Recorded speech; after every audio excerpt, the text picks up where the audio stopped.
오늘도 귀하고 복된 주일에 주님의 동산을 찾으신 여러분들을 진심으로 환영합니다. 다 같이 일어나셔서 영과 진리로 하나님께 예배드리겠습니다. 찬송가 23장 1절입니다.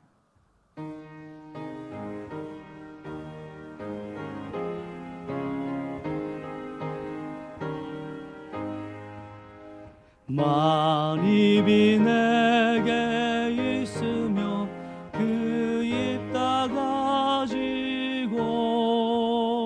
내 구주 주시는 종을 늘 찬송하겠네.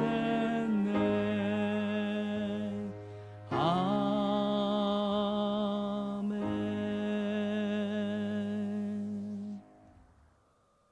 우리 주 예수 그리스도의 아버지 하나님을 찬송하리로다.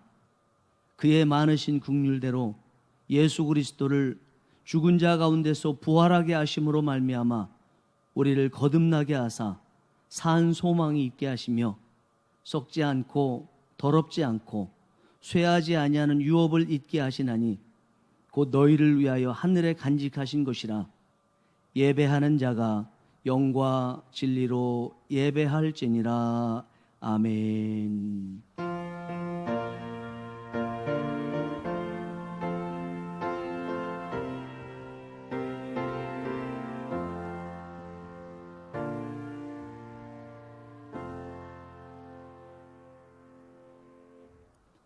할렐루야. 죽으신 지 사흘 만에 무덤문을 여시고 부활하신 예수님께 영광과 찬송을 올려드립니다. 부활의 첫 열매가 되신 예수님을 따라 저희도 부활하게 될 것을 믿으며 이 시간 삼위일체 하나님께 감격의 예배를 드립니다. 주님, 부활절 아침에 드리는 이 예배를 받아주시고 저희 마음에도 참된 신앙이 회복되게 하여 주옵소서. 썩어 없어질 땅의 것에만 소망을 두지 않게 하시며 부활을 사모하는 성도답게 주 안에서 견실하며 흔들리지 않는 믿음을 지키게 하여 주옵소서. 부활하신 예수님의 이름으로 기원하옵나이다. 아멘. 찬송가 36장입니다.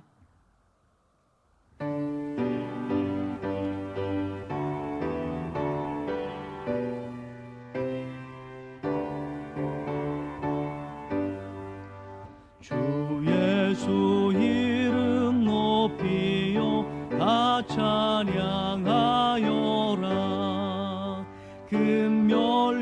금멸류관을 들여서 만유의 주 찬양. 금멸류관을 들여서 만유의 주 찬양. 주 예수 당한 고난을 못 잊을 죄인아 내 귀한 법에 바쳐서 만유의 주 찬양. 내 귀한 법에 바쳐서 만유의 주 찬양. 이 지구 위에 거하는 온 세상 사람들 그 크신 위엄 높여서 만유의 주 찬양. 그 크신 위엄 높여서 만유의 주 찬양. 주 믿는 성도 다 함께 주 앞에 엎드려 무궁한 노래 불러서 만유의 주 찬양. 무궁한 노래 불러서 만유의 주 찬양.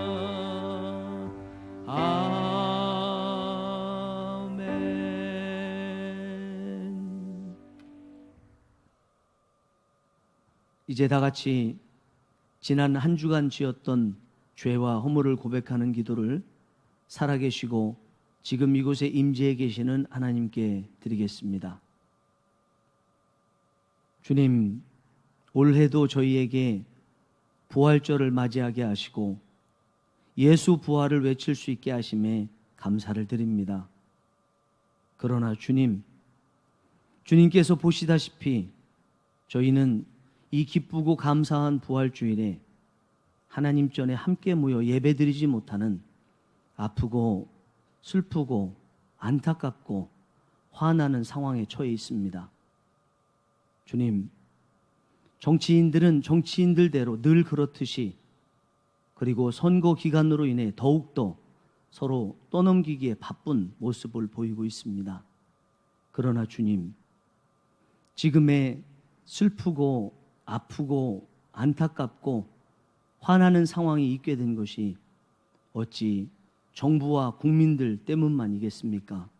아니, 그들 탓만이 아닐 뿐만 아니라 가장 큰 원인은 우리 교회와 성도인 우리 자신 때문이 아니겠습니까?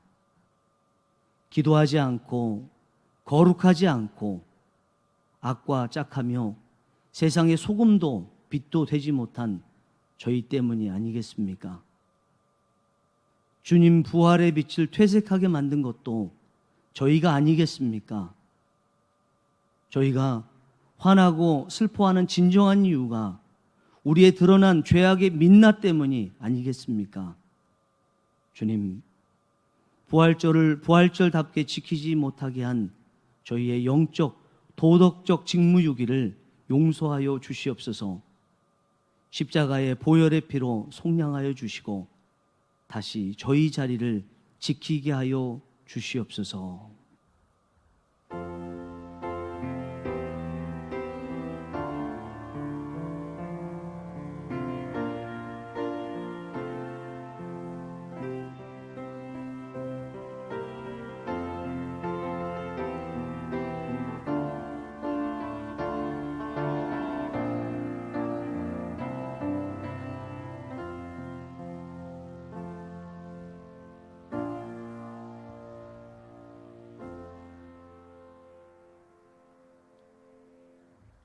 나 곧 나는 나를 위하여 네 허물을 도말하는 자니 네 죄를 기억하지 아니하리라.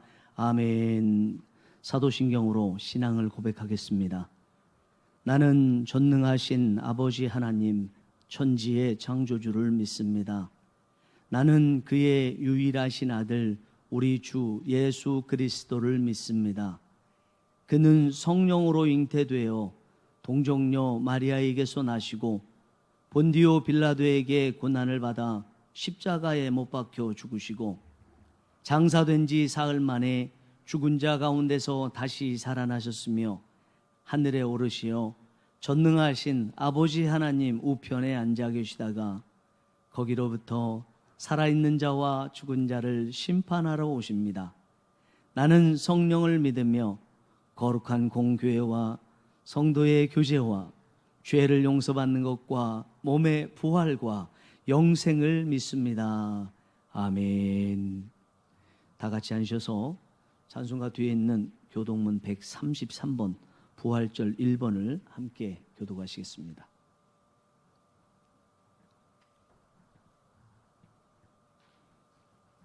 교동문 133번 부활절 1번입니다.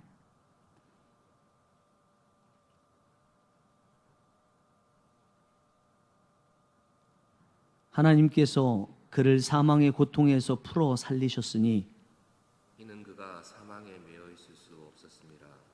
우리 주 예수 그리스도로 말미암아 우리에게 승리를 주시는 하나님께 감사하노니 그러므로 내 사랑하는 형제들아 견실하며 흔들리지 말고 항상 주의 일에 더욱 힘쓰는 자들이 되라. 이 말을 할 때에 예수께서 친히 그들 가운데 서서 이르시되 너희에게 평강이 있을지어다 하시니 그들이 놀라고 무서워하여 그 보는 것을 영으로 생각하는지라. 예수께서 이르시되 어찌하여 두려워하며 어찌하여 마음에 의심이 일어나느냐. 내 손과 발을 보고 나인 줄 알라. 또 나를 만져보라. 영은 살과 뼈가 없으되 너희 보는 바와 같이 나는 있느니라. 그러나 이제 그리스도께서 죽은 자 가운데서 다시 살아나사 잠자는 자들의 첫 열매가 되셨도다. 예수께서 이르시되 나는 부활이요 생명이니 나를 믿는 자는 죽어도 살겠고 무릇 살아서 나를 믿는 자는 영원히 죽지 아니하리니 이것을 네가 믿느냐. 이르되 주여 그러하여다. 주는 그리스도시요 세상에 오시는 하나님의 아들이신 줄 내가 믿나이다. 아멘. 찬송가 159장 찬양하겠습니다.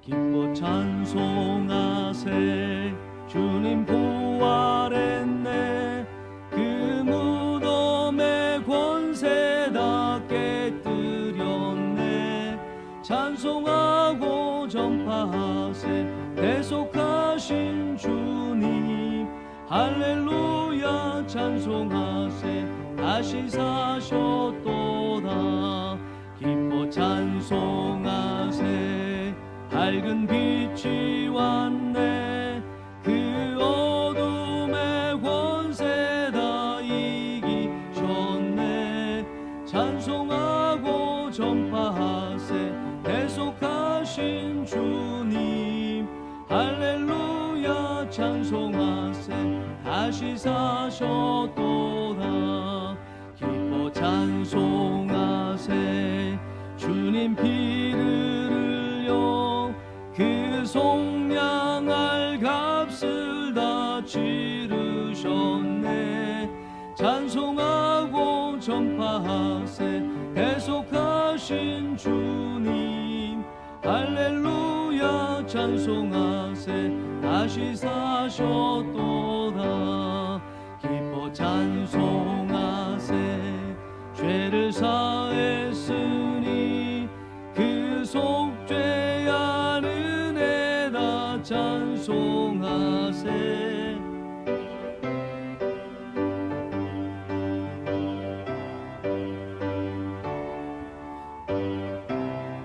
찬송하세 다시 사셨도다.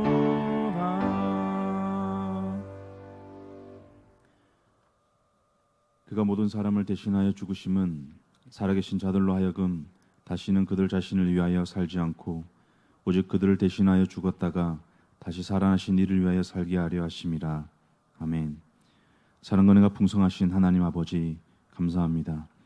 사순절과 고난 주간 그리고 성금요일을 지나 오늘 기쁨의 부활절을 맞이할 수 있도록 허락하시고 또 이 시간 이 기쁨과 함께 살아계신 주님을 예배하게 하시니 감사합니다.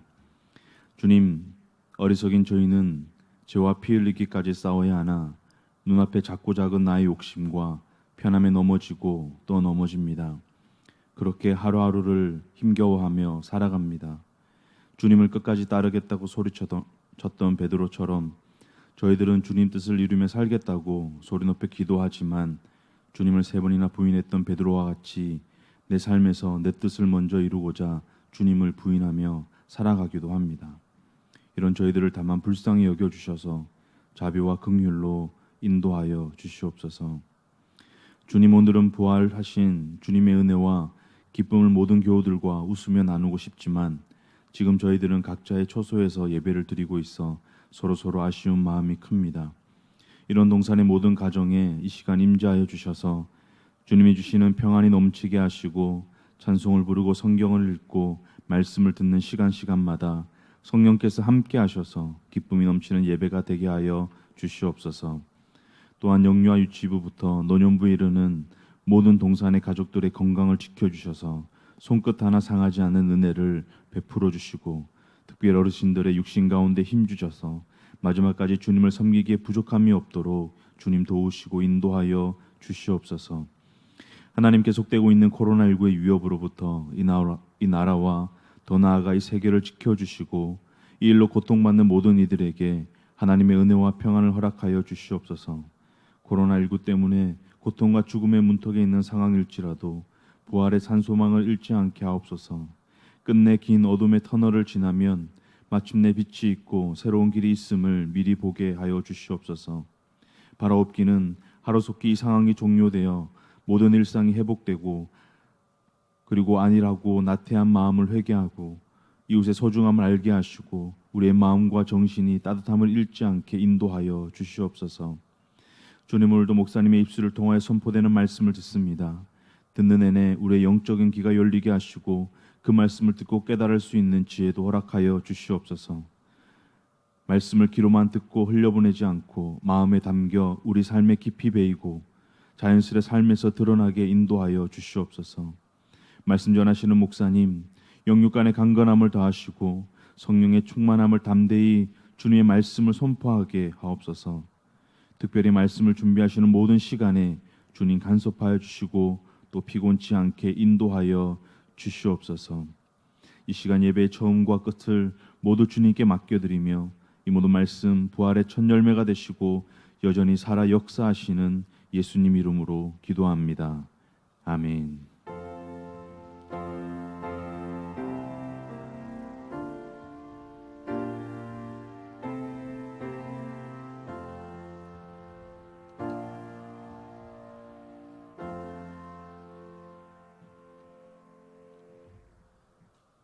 오늘 저희들에게 주시는 하나님의 말씀은 신약 사도행전 16장 23절에서 32절까지 말씀 216페이지입니다. 사도행전 16장 23절에서 32절까지 말씀 216페이지입니다.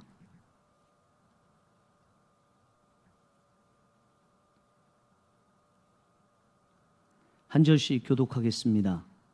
많이 친 후에 옥에 가두고 간수에게 명하여 든든히 지키라 하니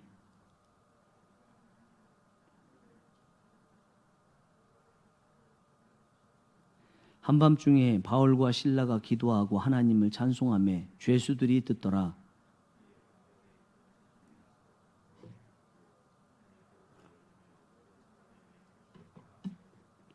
간수가 자다가 깨어 옥문들이 열린 것을 보고 죄수들이 도망한 줄 생각하고 칼을 빼어 자결하려 하거늘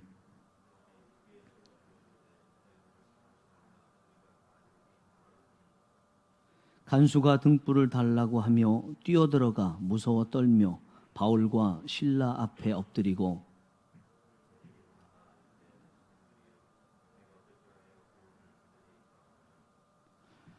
이르되 주 예수를 믿으라. 그리하면 너와 네 집이 구원을 받으리라 하고 주의 말씀을 그 사람과 그 집에 있는 모든 사람에게 전하더라. 아멘.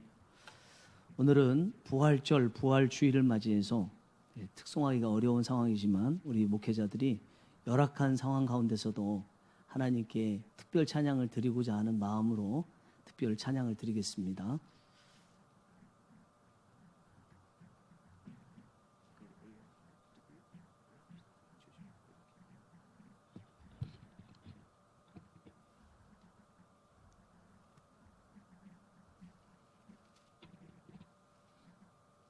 특송은 찬송가 164장입니다.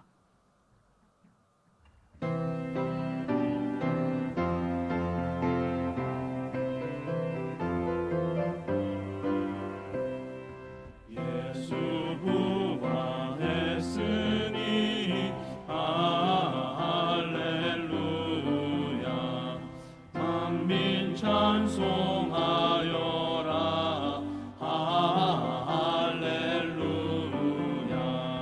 천사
오늘 말씀의 제목은 빌립보 감옥문이 열리다, 빌립보 감옥문이 열리다입니다.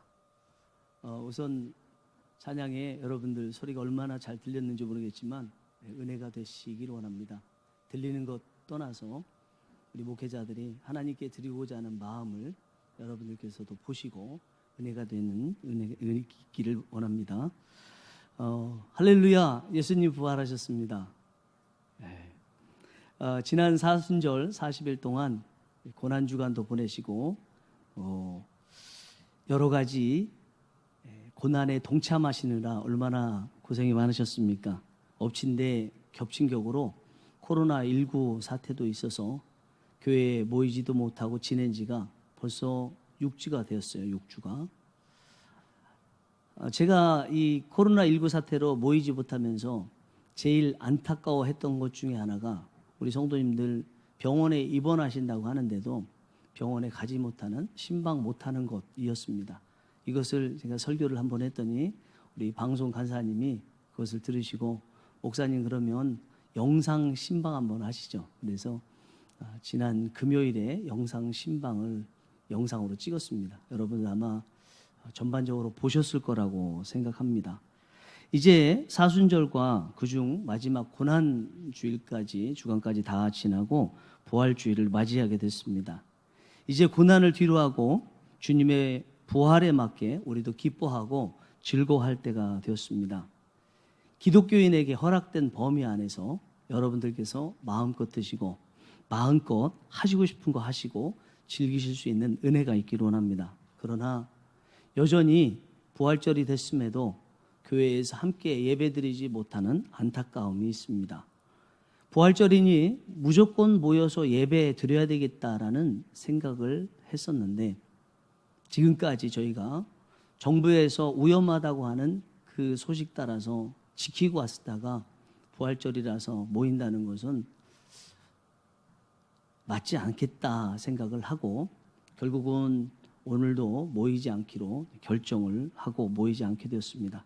그러나 부활의 기쁨을 함께 모여서 나누고 싶은 마음은 저희들에게 여전히 있어서 그런 모이지 않으면서도 어떻게 부활의 기쁨을 나눌 수 있을까 당회가 고민하는 중에 비록 오늘이 부활절이지만 2주 후인 26일에 부활절 행사를 하자 그렇게 결정을 했습니다. 그러나 아무리 그래도 부활주일이 저희만 지키는 것도 아니고 전 세계적으로 지키는 절기이기 때문에 지난 40일 기간 동안 사순절을 보내면서 고난이 다 끝나고 부활절을 맞이하면서 이제는 해방과 즐거움과 기쁨을 맞이해야 되는데 2주 후로 늦춰지게 되면 또다시 2주간이 고난주간일 것 같은 느낌이 듭니다. 그래서 오늘 저희가 부활주일을 지키는데 설교만 조금 다르고 전반적으로는 부활주일에 맞게 다 지키도록 그렇게 하겠습니다. 이 설교는 직접적으로 부활에 대한 말씀은 들어가지 않지만 그러나 이 안에 내용을 살펴보면 부활에 대한 말씀이 있습니다. 그리고 부활에 대한 직접적인 내용이 있는 것은 다음 주 26일에 다 같이 모였을 때 말씀을 전하겠습니다. 오늘 본문의 말씀은 사도 바울이 신라와 함께 빌립보 감옥에 갇혀 있을 때 지하 깊은 곳에서 간수에게 복음을 전하면서 간수와 그의 가족이 구원을 받는 내용입니다. 이 간수와 간수의 가족이 예수님의 복음을 받아들이고 기뻐하면서 또 세례까지 다 받게 되었습니다. 이 안에는 부활이라는 단어는 하나도 없지만 그러나 부활절의 말씀을 전해도 손색이 없다 느껴질 만한 용어들이라든지 표현이든지 전반적인 내용이 나와 있는데 그 첫 번째로 생각할 것은 지진이 나고 옥문이 열리고 죄수들이 옥문이 열렸으니까 도망갔을 것 같은데 그래서 도망갔을 거라는 생각 때문에 이 간수가 자결을 하려고 할 때 사도 바울이 자결하지 마라. 우리가 여기 그대로 다 있다라고 말을 합니다. 그 말을 듣고 평상시에도 감옥에 있음에도 바울과 실라가 하나님께 기도하고 찬송하는 그 신비스럽고 특별한 모습을 보았다가 그렇게 감옥문이 열려서 도망갈 수도 있음에도 도망가지 않는 모습을 보고 간수가 바울과 실라 앞에 무릎을 꿇으면서 하는 이야기가 있어요. 어떻게 하여야 구원을 얻으리까? 이렇게 물어봐요. 그러니까 우리가 알고 있는 유명한 31절의 말씀에 주 예수를 믿으라 그리하면 너와 내 집이 구원을 얻으리라. 간수도 어떻게 하여야 구원을 얻으리까? 바울과 실라도 주 예수를 믿으라 그리하면 너와 내 집이 구원을 얻으리라 라는 구원이라는 단어를 사용했습니다. 구원이라는 것은 죄된 곳에서 빠져나오는 것을 말하는 거죠. 죄된 곳에서 빠져나오는 것 구원이지만 다른 식으로 이야기하면 이것은 해방일 수도 있고요. 죄된 곳이 암흑이라고 본다면 암흑 속에서 빠져나오는 빛이 임하는 것이 오늘 본문에 나와 있는 간수가 어떻게 하여야 구원을 얻으리까? 너와 내 집이 구원을 얻으리라 할 때 구원의 의미라고 볼 수 있고, 이렇게 보자면 주님께서 사흘간 무덤 속에서 계셨다가 부활하셔서 빛의 자리로 나오신 것, 그와 견줄 만한 의미라고 생각합니다. 또 한 가지 또 보자면 이 간수가 바울과 실라에게 찾아갈 때 밖으로 나갔다고 그랬습니다. 그것이 30절에 나왔는데 데리고 나가라는 표현을 썼어요. 굳이 그 지하 감옥 어두운 빛이 하나도 없는 곳에서 밖으로 나갔다는 것은 빛의 세계로 나갔다는 의미고, 예수님께서 사흘 동안 무덤에 계시다가 빛의 세계로 나간 것 같은 의미를 담고 있다고 우리는 생각할 수 있습니다. 또 한 가지는 26절에 나와 있는 옥문이 열리다라는 표현입니다. 지진이 일어나면서 옥문이 열리게 되었습니다. 주님의 무덤에 비유될 만큼 빛이 들지 않는 지하 감옥에 옥문이 열리게 된 것은 바로 간수의 마음 가운데 있었던 감옥에 갇힌 것 같은 그 마음이 옥문이 열리듯이 활짝 열리게 되고, 이것이 예수 그리스도의 무덤에서 나와서 부활하신 것과 같은 모습이라고 볼 수 있을 것입니다. 제가 오늘 본문에서 여러분들과 함께 은혜를 나누고 싶은 내용은 어떻게 해서 옥문이 열렸고 간수에게 부활의 은혜가 임했는가 하는 것입니다. 그 자리에 분명히 다른 죄수들도 있었고 이 죄수들이 바울과 실라가 기도하고 찬송하는 소리도 들었어요. 그리고 옥문이 열리고 다 도망갈 수 있음에도 불구하고 거기에 있는 다 죄수들이 우리가 다 여기 있다, 네 몸을 해하지 말라 했거든요. 그러면 바울과 실라의 찬송과 기도하는 소리를 같이 들었고 또 옥문이 열렸음에도 불구하고 이 간수처럼 바울과 실라에게 와서 어떻게 해야 구원을 얻을 수 있나이까 물어보지 않은 것을 보면 특별히 이 사람에게 하나님께서 주신 부활의 은혜가 있었다는 것을 볼 수 있습니다.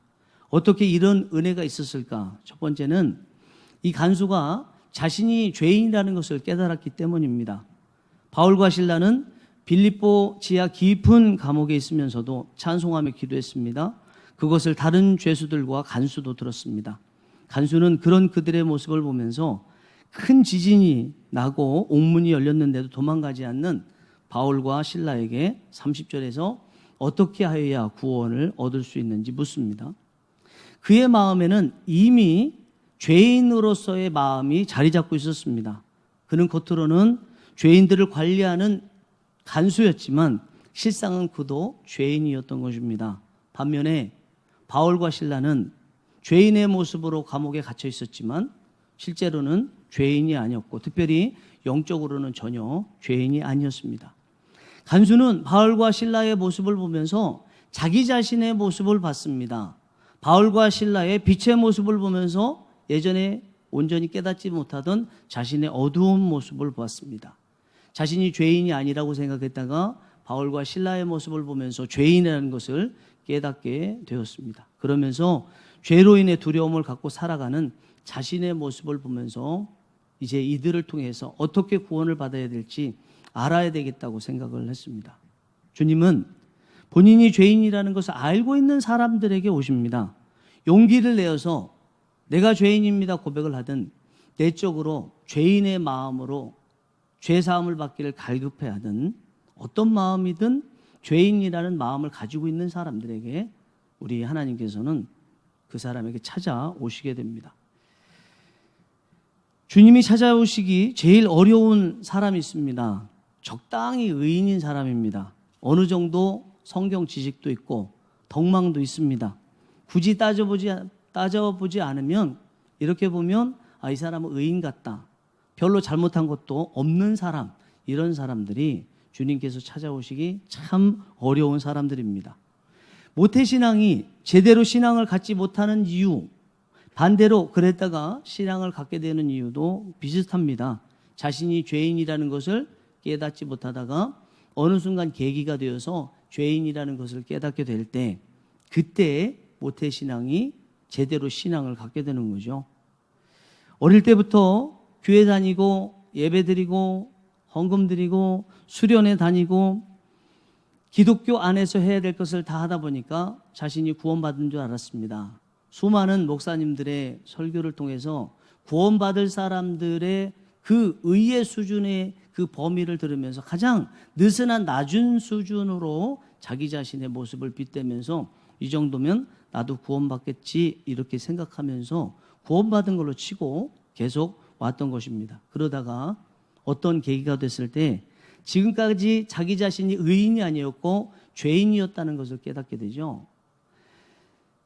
모태신앙이 아닌 사람들은 계속 불신자로 있다가 어느 순간에 예수 그리스도를 믿어서 내가 이제 신자가 되었다는 고백이 있지만, 모태신앙이었던 사람들은 신자인 줄 알았다가 어느 순간에 예전에 내가 신자가 아니고 불신자였다라는 고백을 잊게 될 때 그 사람은 진심으로 죄인이라는 것을 깨닫고 주님께서 찾아오시는 것입니다. 우리가 죄인이라고 고백해서 주님을 만났어도 또 하나님 없이 살 때가 있습니다. 죄 없는 자처럼 살기 때문입니다. 마치 하나님 없어도 되는 자처럼, 죄 안 지은 사람처럼 살기 때문에 주님 없이 살아도 외롭지 않고 답답하지 않습니다. 그런 사람에게는 죄책감이 없습니다. 불신자와 거의 흡사합니다. 죄를 짓지 않으니 죄인이라는 고백이 없습니다. 죄인이 아니니 죄사함을 주시는 주님이 오실 리가 없습니다. 오히려 주님이 오시겠다고 하면 불편해하죠. 주님 없이도 잘 살고 있는데 괜히 주님이 오셔서 기분만 잡섰습니다. 이렇게 하게 됩니다. 주님을 만나는 계기가 있습니다. 되게 비슷한 것 같아요. 고난 중에 주님이 찾아오십니다. 고난을 당하면 하나님을 찾고 하나님과 가까워집니다. 인류 역사에서 가장 밝은 빛을 비춰주신 분이 예수님이죠. 그 밝은 빛 대신 예수님이 오시기 전에 구약의 마지막 선지자가 말라기 선지자였고, 그 이후에 예수님이 오시기 전까지 하나님께서는 430년 동안 선지자를 보내지 않으셨습니다. 암흑 중에 암흑 상황에 있을 때 430년이 지난 후에 우리 그리스도이신 예수님께서 이 땅에 오셨습니다.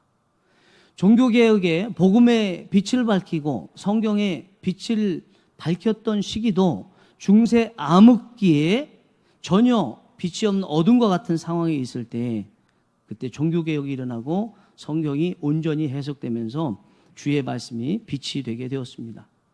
주님께서 산에서 말씀하여 주신 팔복의 말씀도 저주 같은 상황일 때 왔습니다. 부족하여 필요할 때 충분히 하나님께서 채워주시게 됩니다. 목마를 때 목을 적시게 됩니다. 하나님께서는 제가 지금 반대로 말씀하신 두 가지를 다 하나로 갖고 계십니다. 가장 죄인이라 느낄 그때 가장 은혜가 임할 때입니다. 우리 삶에서 가장 은혜로운 때가 언제인가? 처음 예수님 만날 때 아니겠습니까?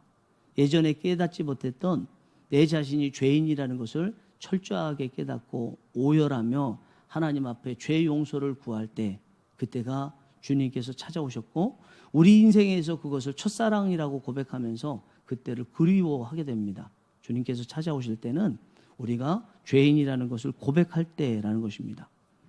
지금 부활의 기쁨을 가장 만끽하면서 누릴 수 있는 사람, 누리고 있는 사람은 누굴까요? 예수님 때문에 자기가 의도적으로 40일 사순절 기간 동안 절제하며 지냈던 분들 아니겠습니까?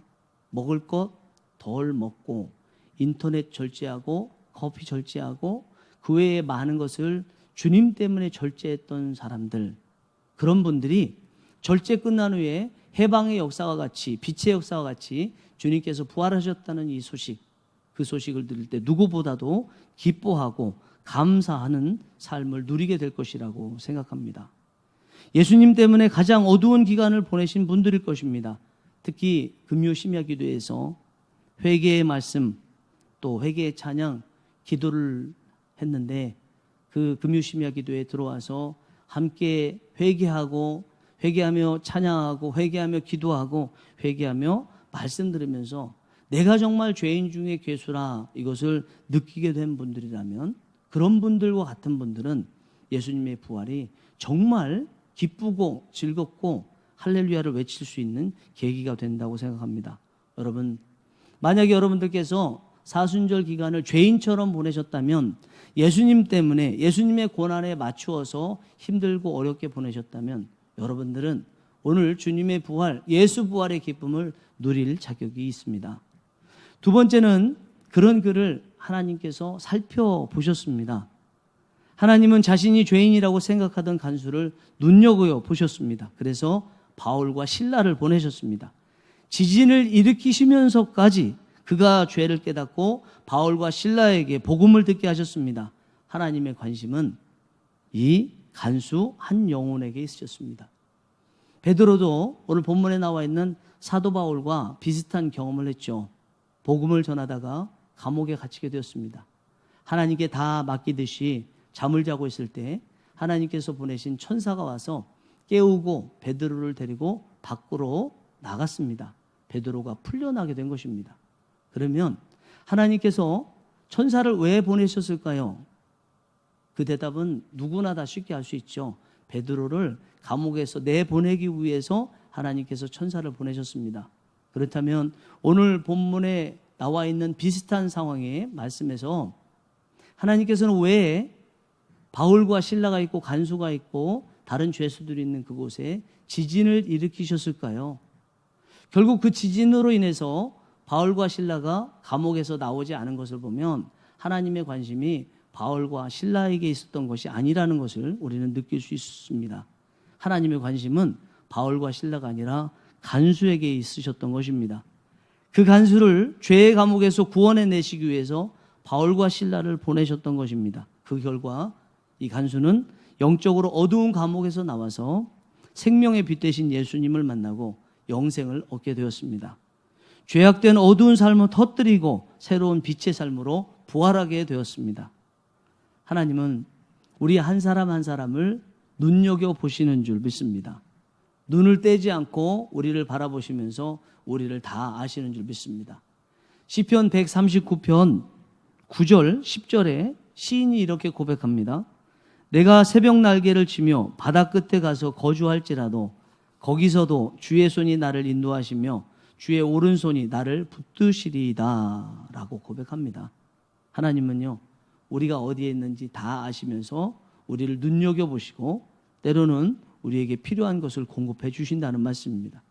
하나님은 저와 여러분 한 영혼을 위해서 아들 예수님을 십자가에 내모셨고 오늘 본문에 나와 있는 간수처럼 한 영혼의 어둠을 터뜨리기 위해서 빛으로 부활시키기 위해서 찾아오셨습니다. 영화 중에 퍼펙트 타겟이라는 영화가 있습니다. 이 영화는 소말리아 무장 세력들이 프랑스 군인들 자녀들이 탄 스쿨버스를 납치하고 아이들을 붙잡고 있는 상황에서 프랑스의 일종의 군인들이 그 아이들을 구출해내는 실화를 바탕으로 한 영화입니다. 이 영화의 거의 끝에 보면 한 아이가 소말리아 무장 세력에 의해서 총에 맞아 죽습니다. 그런데 다행히도 나머지 아이들은 다 살아나요. 이제 무사히 나머지 아이들을 데리고 부대로 귀환했을 때 이 실제 전쟁을 지휘했던 대위가 죽은 아이 한 아이 때문에 마음에 비통해하고 있습니다. 그 모습을 본 전체 지휘를 하는 장군이 전쟁터에 그 아이들을 구출하기 위해서 갔던 지휘관은 대위였고 그리고 전체 담당하고 있었던 사람은 장군이었는데 장군이 그런 말을 합니다. 그래도 이만큼 살려냈으니 잘했네. 이 말을 듣자 대위가 이 장군을 향해서 지위가 엄청난 차이가 있음에도 불구하고 이렇게 말합니다. 이게 잘한 건가요?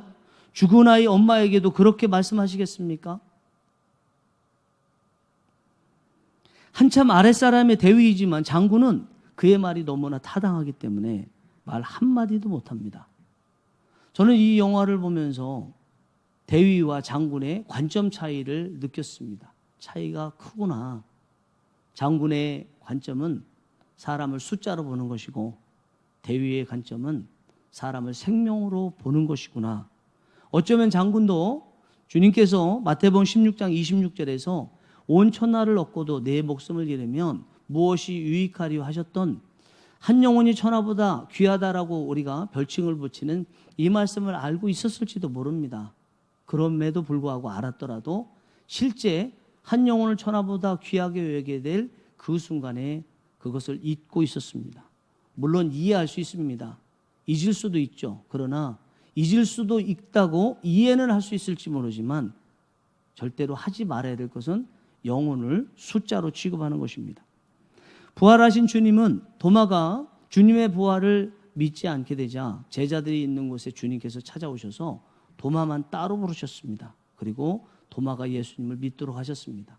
도마 한 사람이 중요했었습니다. 하나님이 한 영혼을 얼마나 사랑하시는지는 우리 거라사 귀신 들린 사람의 이야기 속에서 충분히 알 수 있죠. 거라사 땅에 어떤 사람이 안에 귀신이 들렸습니다. 주님께서 그 귀신을 쫓아내시면서 대신 그 안에 있었던 2,000마리의 귀신들을 돼지떼로 들어가게 하셨죠. 그 돼지떼에 들어간 귀신들이 돼지들을 언덕 아래로 몰아서 다 몰사하게 되었습니다. 주님의 관심은 2,000마리의 돼지떼가 아니라 한 사람의 영혼, 한 사람의 생명이 있었다는 것입니다. 그러나 마을에 있었던 사람들은 거꾸로 생각했습니다. 귀신 들린 사람이 깨끗이 나은 것에 대해서는 관심이 없고 2,000마리 떼가 내리달아 죽은 것에만 관심을 가지고 있었습니다. 여러분들은 어떠십니까? 한 영혼의 마음이 다 쏟으시면서 계십니까? 아니면 이 돼지떼 2,000마리 10만 원만 쳐도 2억이고 또 20만 원 치면 4억인데 이 4억이 아까우십니까? 전반적으로 보면 비슷하지 않을까 생각합니다. 주님은 나사로가 병들었다는 말씀을 들으시고는 모든 일정을 다 취소하시고 가시던 길을 되돌려서 나사로에게 가셨습니다. 그리고 죽은 지 나흘이나 되는 그를 살리십니다. 하나님께는 그 한 영혼이 너무나 중요했기 때문이죠.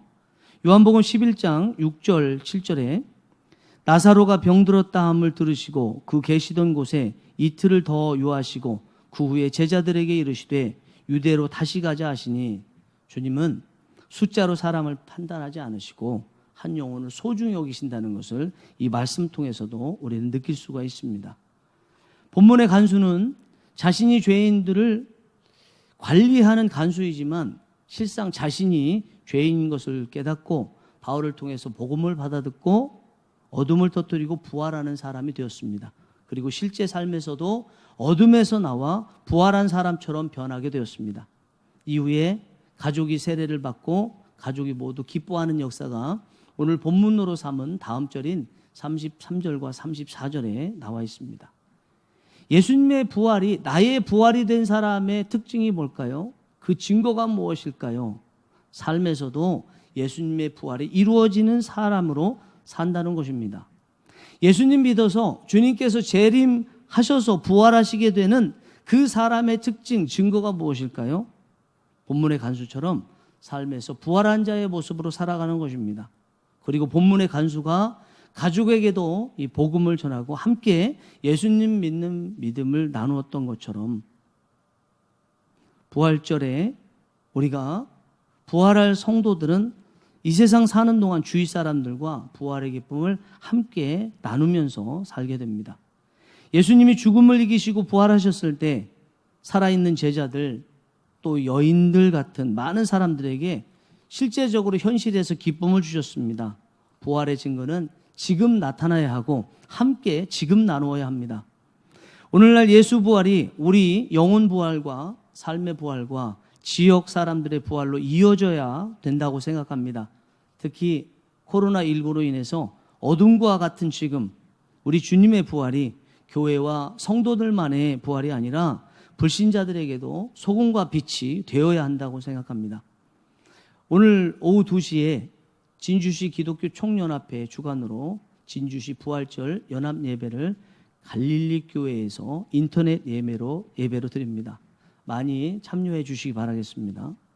저희 임원들은 이번 부활절 연합 예배를 코로나19 사태 가운데서 드려야 되는가 드리지 말아야 되는가 많은 고민을 했습니다. 그리고 결국 드리기로 했는데 드리기로 결정한 결정적인 이유가 한 가지가 있었습니다. 우리가 이렇게 코로나19 상황에서 부활절 연합 예배를 드리느냐 마느냐는 소극적인 것을 가지고 나눠서는 안 되겠다라는 것이었습니다. 오히려 이번에 부활절 연합 예배를 드리면서 예수님의 부활이 교회나 성도들에게만 한정되지 않고 불신자들에게도 소망이 된다는 것을 알리는 계기로 삼자라는 취지를 가지고 부활절 연합 예배를 드리기로 결정을 했습니다. 여러분, 지금 코로나19로 인해서 전 세계적으로 대부분 위축되고 있습니다. 적극적인 비전이나 꿈, 소망이 사라졌습니다. 기도의 범위가 근시안이 되었습니다. 하루 벌어 하루 사는 것이 목표처럼 되었습니다. 선교에 대한 꿈, 선교에 대한 비전, 교회에 대한 비전, 영혼 구원에 대한 비전 가져봐야 소용없을 것 같습니다.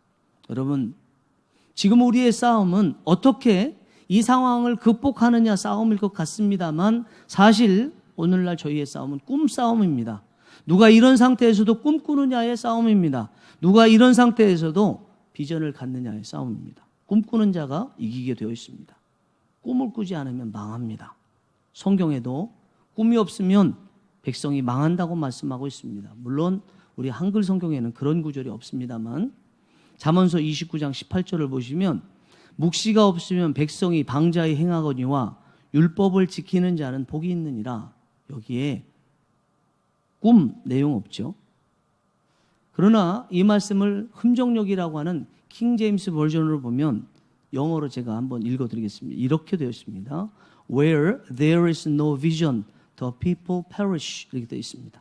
해석을 하자면 비전 없는 사람은 망한다. 다른 식으로 표현하면 꿈이 없는 사람은 망한다라는 것입니다. 꿈이 없으면 목표가 없습니다. 목표가 없으면 힘을 낼 필요가 없습니다. 누가 꿈꿀까요? 하나님의 백성들이 꿈을 꿉니다. 하나님의 백성들은 부활의 소망을 가지고 있기 때문에 꿈을 꿉니다. 부활은 기본적으로 소망의 속성이 있습니다. 사도 바울은 사도행전 23장 6절에서 죽은 자의 소망 곧 부활로 말미암아 내가 신문을 받노라 라고 말씀했습니다. 베드로 사도는 베드로전서 1장 3절에서 부활의 산 소망이라고 했습니다. 부활은 기본적으로 소망, 다시 말하면 꿈을 갖게 합니다. 그래서 사람이 완전히 죽은 완전한 절망의 상황 가운데 있는 장례식장에서도 우리는 찬송을 부르고 주로 부르는 찬송이 부활의 찬송입니다.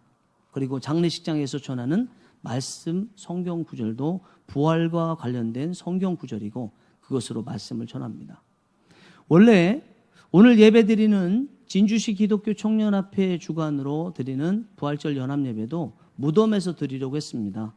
무덤의 가장 절망적인 곳에 주님 부활의 소망을 알리는 것이 가장 적절하다고 판단을 했기 때문입니다. 그러나 장비가 여의치 않아서 실내에서 드리게 되었습니다. 부활을 믿는 사람은 사람이 죽은 곳에서도 찬송을 부르는데 아무리 힘들어도 살아있는 우리는 찬송을 불러야 되지 않겠습니까? 우리에게는 부활 권세가 주어졌습니다. 이제 남은 것은 이 땅에서도 부활 권세를 누리는 것입니다. 주님께서 마르다에게 네 오라버니가 다시 살아나리라 말씀하실 때 마르다가 주님의 말씀을 믿지 못하고 죽음 이후의 부활만 생각했습니다.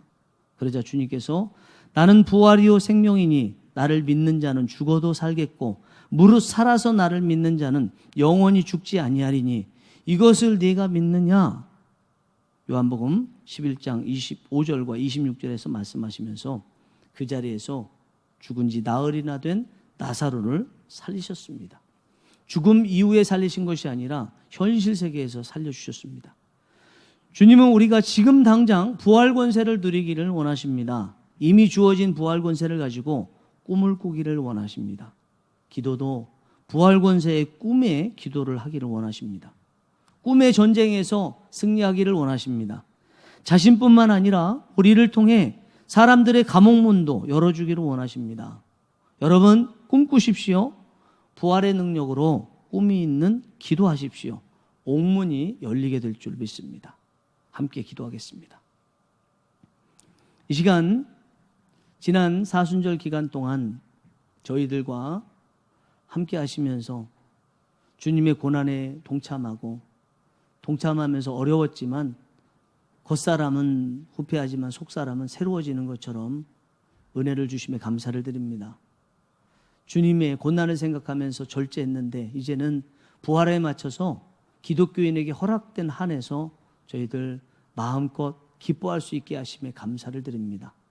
주님의 부활이 우리 안에서 온전히 이루어질 수 있도록 우리가 죄인됨을 분명 또 깨달을 수 있도록 도와주시고 또 주님의 그 부활이 하나님께서 우리를 눈여겨보셔서 복음을 주심으로 이루어진 한 영혼을 사랑하신 하나님의 은혜 때문이라는 것을 저희들 기억할 수 있도록 도와주시옵소서.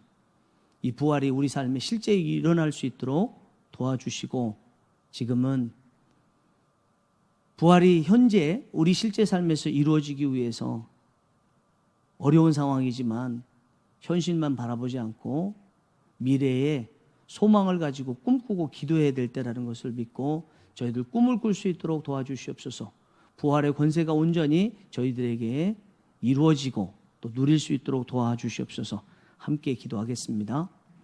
사랑과 은혜가 풍성하신 하나님 아버지 은혜를 감사합니다. 아버지의 특별하신 사랑과 은혜 가운데 부활절 맞이할 수 있도록 도와주시고 예배를 드릴 수 있도록 은혜 베풀어 주심에 감사를 드립니다. 저희들 부활절의 기쁨을 함께 모여서 마음껏 찬양하고 부활절 계란도 나누면서 즐거워하면서 하나님께 찬양도 하고 싶은데 그러지 못한 상황 가운데 있습니다.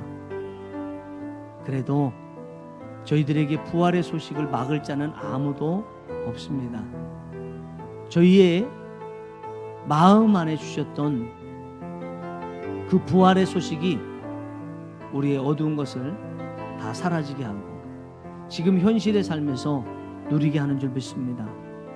사랑하는 동산의 가족들이 고난주간 동안 자신이 죄인이라고 느끼며 주님이 필요합니다 고백하며 살았다면 우리를 눈여겨보시고 한 영혼을 귀하게 여기시는 하나님께서 우리에게 어려운 가운데서도 은혜를 주셨을 줄 믿고 오늘 부활의 기쁨을 누리게 하시게 되는 줄 믿습니다. 주님의 부활이 주님께서 재림하실 때 우리를 부활케 하는 역사가 일어날 뿐만 아니라 지금 당장 우리 삶에서 마음부터 부활이 일어날 수 있도록 도와주시고 우리의 모든 형편들이 주님의 부활과 같이 어두움에서 빛으로 변화되는 귀한 역사가 임할 수 있도록 은혜를 베풀어 주시옵소서. 병든 자 낫는 역사 임할 수 있도록 도와주시고 물질의 통로가 막힌 자 열려질 수 있도록 은혜를 베풀어 주시고 믿음의 골이 막힌 자 믿음이 활짝 열릴 수 있도록 은혜를 베풀어 주시고 죄인됨을 깨닫지 못하고 죄인됨을 깨닫게 하는 하나님의 말씀을 읽지도 듣지도 못하고 있는 이들에게 주님 찾아가 주셔서 말씀 읽고 말씀 대하기를 기뻐하게 하시고 그 말씀이 비춰주는 그 빛 가운데서 자신을 온전히 발견하고 하나님께 나아가는 귀한 역사 임할 수 있도록 은혜를 베풀어 주시옵소서. 예수님의 이름으로 기도하옵나이다. 아멘. 찬송가 169장 사망의 권세가 찬양드리겠습니다.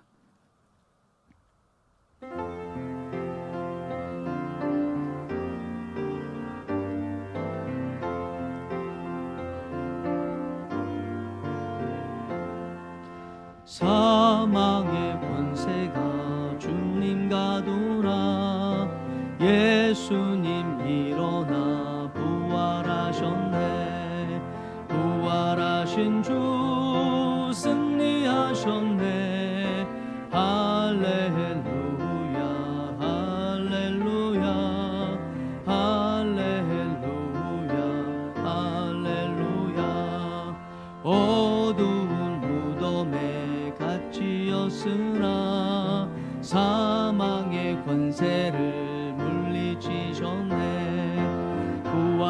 부활하신 주 승리하셨네.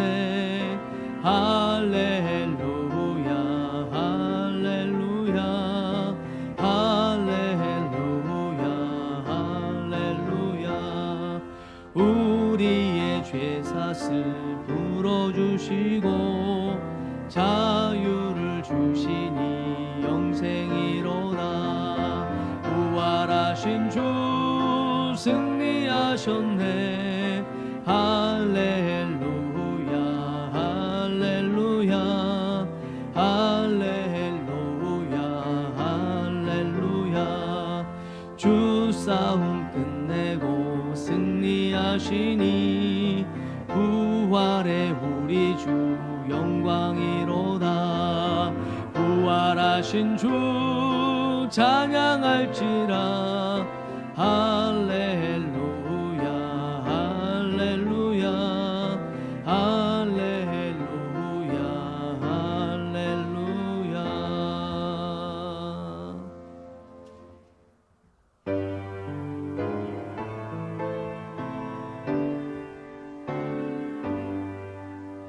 나의 보화 드리니 주여 받아주셔서 하늘나라 위 주뜻대로 쓰소서. 아멘.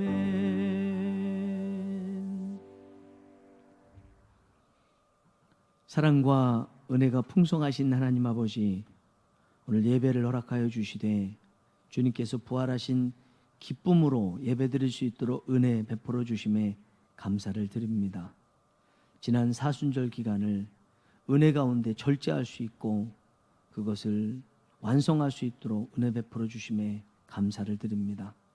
하나님, 부활절을 맞이해서 무엇보다도 주님의 부활을 기뻐하며 또 우리가 이 세상을 떠날 때 또 주님께서 다시 오실 때 부활할 것을 믿으며 삶에서도 어둠을 뚫고 부활의 빛으로 살게 됨에 감사하며 여러 가지 또 제목을 담아서 하나님 앞에 예물을 드렸습니다.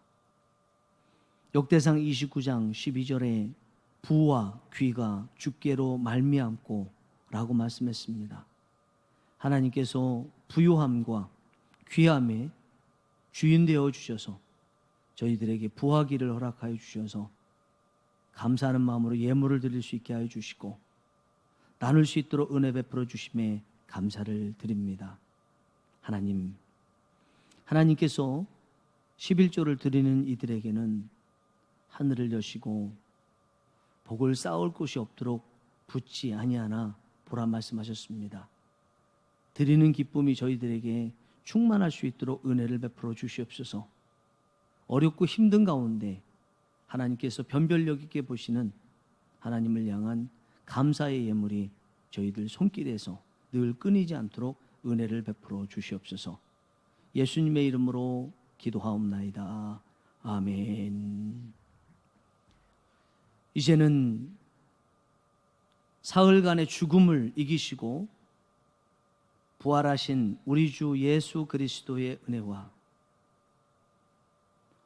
주님의 부활을 계획하시고 모든 만물이 주님 앞에 무릎 꿇도록 주님을 부활케 하신 하나님 아버지의 무한하신 사랑하심과 사순절 기간을 주님의 고난에 따라 승리하며 보내고 부활의 승리를 이룰 수 있는 힘과 능력을 주신 성령님의 크신 능력과 위로하심이 부활절이 이 세상을 떠날 때뿐만 아니라 이 땅에서도 누려질 것을 믿고 지금부터 부활 권세로 살기로 다짐하고 주위 사람들에게 나누며 살기로 다짐하며 머리 숙인 사랑하는 동산의 가족들 머리 위에 대한민국에 코로나19로 인해서 고통 가운데 있고 코로나19와 열심히 싸우고 있는 이들 위해, 미얀마의 탈로 동산교회와 탈로 기숙사와 탈로 마을과 KMCC 위에, 동말레이시아의 여우수아 선교사님 위에, 피지의 김경래 선교사님 위에, 진주 일대대 위에 한마음 교회 위에 이제와 영원토록 함께 하시기를 간절히 축원하옵나이다. 아멘.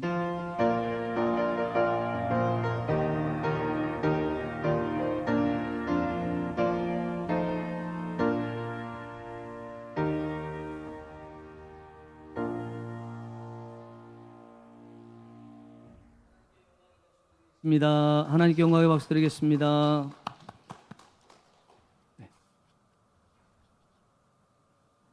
네, 오늘 교회 소식을 전하겠습니다. 네, 우리 서로 먼저 인사하겠습니다. 예수님 부활하셨습니다.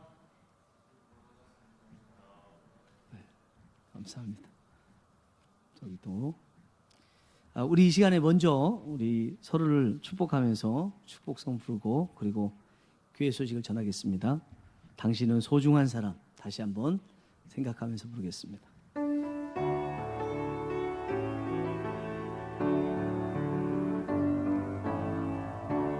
당신은 소중한 사람, 당신은 존귀한 사람,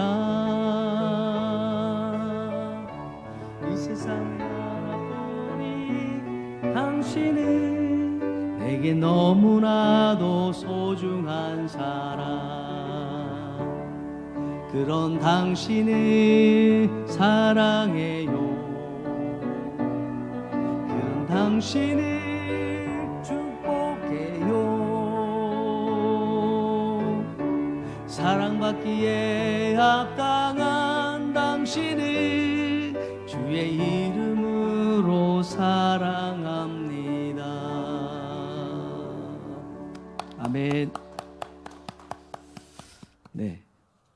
오늘 부활절인데 어제 어르신들은 계란을 좀 전해드렸는데 혹시 보이시는지 모르겠습니다. 그래도 여러분들 오늘 집에서 계란이라도 좀 삶아서 드시면서 주님의 부활을 나누시는 은혜가 있었으면 좋겠습니다. 이거 별거 아니지만 이거 받고 얼마나 행복했는지 몰라요. 그래서 오늘 새벽에 오자마자 강대상에다 갖다 놨었는데 여러분께도 이 계란 하나로 인해서 주님의 부활이 느껴지는 은혜가 있기 원합니다. 오늘 교회 소식 주보 사면을 보시겠습니다. 주일 예배 4번에 주일 예배 1번에 4번에 지금 비록 부활의 기쁨을 함께 모여 나누지는 못하지만 각자 가정에서 부활절 계란이나 또 영상을 보시면서도 부활의 의미를 되새기시기 바라겠습니다. 오늘 진주시 기독교 총연합회 주관으로 진주시 부활절 연합예배를 인터넷 실시간 예배로 드립니다. 오후 2시부터 진주 갈릴리교회 엄태호 목사님 신무하시는 교회에서 드리는데 예배 참석 대상은 예배 순서자만 해당됩니다. 한 15분에서 20분 정도 될 것 같습니다. 여러분들은 실시간 예배를 진주 갈릴리교회 홈페이지 들어가시면 이게 창이 들어가자마자 뭐가 하나 딱 뜰 거예요. 이걸 팝업 창이라고 하는데 그게 부활절 연합예배 관련한 팝업 창이거든요. 거기에 뭐 하나 딱 누르세요. 그러면 유튜브로 바로 들어가서 실시간 예배에 참여할 수 있습니다. 이번에 강사는 전 부산 산성교회 담임 하셨고 현재 부산 장신대 총장이시고 또 부산 성시와 운동본부 이사장인 허원고 목사님입니다. 네, 6번 보겠습니다. 우리가 예배를 다시 드릴 시기인데 4월 26일 앞으로 2주 후에 다시 모여서 예배를 드리겠습니다. 또 부활절 행사도 4월 26일 날 또 별도로 갖겠습니다. 온라인 예배 드리는 동안에 5가지 중점 사항에 대해서 말씀드리겠습니다. 첫 번째는 동산교회 바라보며 하루 1시간 이상 기도하기. 구약 시대에는 성전이 하나밖에 없었죠. 그래서 어디를 가든지 성전을 향해서 기도를 했습니다. 우리도 교회가 많지만 우리에게 성전은 동산교회 하나뿐이니까 동산교회를 바라보며 하루 1시간 이상 기도해 주시 바라고, 인터넷으로 드리는 공예배, 주일 11시 예배, 수요 사경회, 금요 심야 기도회, 새벽 기도에 빠지지 않고 드리기. 마음을 다하여 정성으로 예배 드리기, 복장 갖추기, 예배 순서대로. 특히 11시에 정확하게 모여서 식구들 같이 모이는 거는 조금 일찍 모이더라도 준비해서 11시에 드리고 정식으로 드려주시기 바라겠습니다. 그 주간 새벽 기도의 성경 필사 및 기도문 작성. 이제 사순절 특별 새벽 기도회처럼 월요일부터 토요일까지 않고 예전과 똑같이 월요일부터 금요일까지, 주일부터 금요일까지죠. 이렇게 하는데 주일은 빼겠습니다. 주일 예배가 있으니까 월요일부터 금요일까지고 월요일에는 우리 부교육자분들이 담당자가 녹음을 해서 올리도록 하겠습니다. 헌금학입니다. 특별히 부활주일 관련해서 우리 구역장님들은 교회에 오셔서 헌금 봉투를 가지고 가시는데 구역원들에게 나눠주실 때 이번에는 부활절 봉투뿐만 아니라 다른 봉투들도 좀 가지고 가셔서 구역원들에게 나눠주시기 바라겠습니다. 헌금에 대해서 잠깐 말씀드리겠습니다. 헌금은 일단 말 그대로 하나님께 지금까지 구원을 베푸시고 그 구원에 예수 그리스도의 희생, 구약시대에는 제물의 희생이 있으면서까지 우리에게 구원을 베푸신 것에 감사하면서 드리는 것입니다. 그런데 하나님께서는 이렇게 드리게 되면 성경의 곳곳에서 물질 드린 자에게 주시는 많은 그 물질의 약속을 주셨어요. 우리가 심은 대로 거둡니다. 그런데 성경에서는 같은 종류를 거두는데 30배, 60배, 100배를 거둬요. 너희가 나와 및 복음을 위해서 집이나 전토나 부모나 자녀나 형제나 자매나 땅을 버린 자는 이 땅에서 어떻게 해요? 100배나 받고 그리고 영생을 얻지 못할 자가 없고 환난도 겸하여 받는다 말씀했습니다. 그러니까 땅을 심으면 땅을 받아요. 우리가 물질의 복을 받고 싶으면 물질을 심어야 되는 거예요. 종류는 똑같아요. 그러나 배율에 있어서는 그 말씀에 따르면 100배고 또 30배, 60배, 100배 마태복음 13장 말씀에 의하면 또 30배, 60배, 100배죠.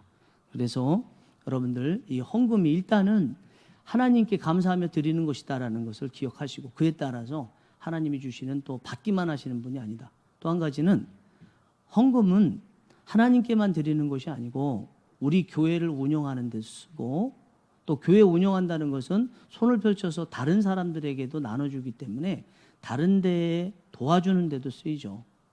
장학금으로도 쓰이고 구제용으로도 쓰이고 또 선교에도 국내 국외 선교도 쓰이고 이거 다 헌금으로 운영되는 것입니다. 우리 교회에 예배드리는 이 공간도 헌금으로 운영되지 우리가 어떤 물건을 판매하고 이윤을 내서 하는 게 아니죠. 그래서 여러분들이 그 점에 대해서도 생각하시면서 이 어려울 때 오히려 더 변별력 있는 헌금 조금이라도 드리는 그런 시간들 이번 기회에 또 이 헌금의 역사에 대해서도 드리고 나서 하나님께서 어떤 역사를 일으키시는지 보시게 되고 헌금 드리는 기쁨이 우리 모두에게 있기를 바랍니다. 부활절 헌금은 좀 전에 말씀드린 대로 해주시고 성경 필사 및 기도문 쓰기입니다. 지금까지 사순절 기간 동안 성경 필사 나름대로 많이들 잘 하신 것 같습니다.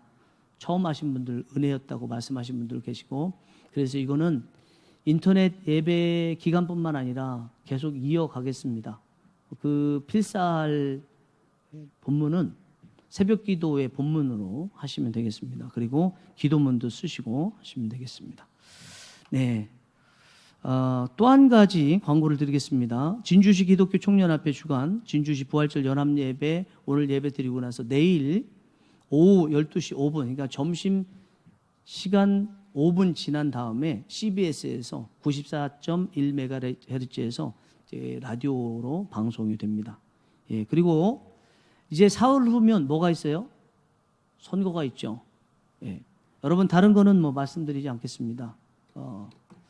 그러나 이거는 생각해 주셔야 돼요. 우리 기독교의 특성상 우리 하나님의 나라를 저해하고 예배를 못 드리게 하는 사람들, 네.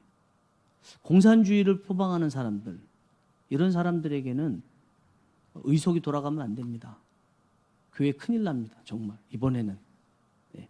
그거 어느 당이다 이거는 제가 말씀드릴 수 없지만 적어도 분명히 우리는 특별한 교회라는 공동체 속에 있습니다. 하나님 나라 없이, 교회 없이 이 세상 온전히 이루어질 수 없습니다. 교회를 저해하는 사람들, 해하려고 하는 사람들, 공산주의에 물들고 또 그에 따라서 적화하려는 마음을 가진 사람들이나 단체에 대해서는 여러분들 분명하게 표를 주시지 마시기 바랍니다. 다 같이 일어나셔서 패송하심으로 모든 예배를 마치겠습니다.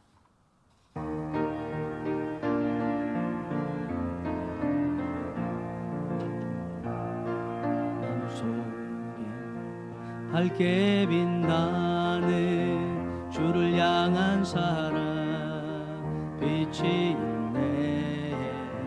그 빛 모아 주께 기도 드릴 때에 응답하시리 신실하게. 이제 일어나 연약한 자들 그들의 감싸주라. 내 빛 비춰라. 모두 알도록 빛을 들고 세상으로 빛을 들고 세상으로. 이제 일어나 소망이 없는 어두운 세상에 나아가라. 내 빛 비춰라. 모두 알도록 빛을 들고 세상으로 빛을 들고 세상으로.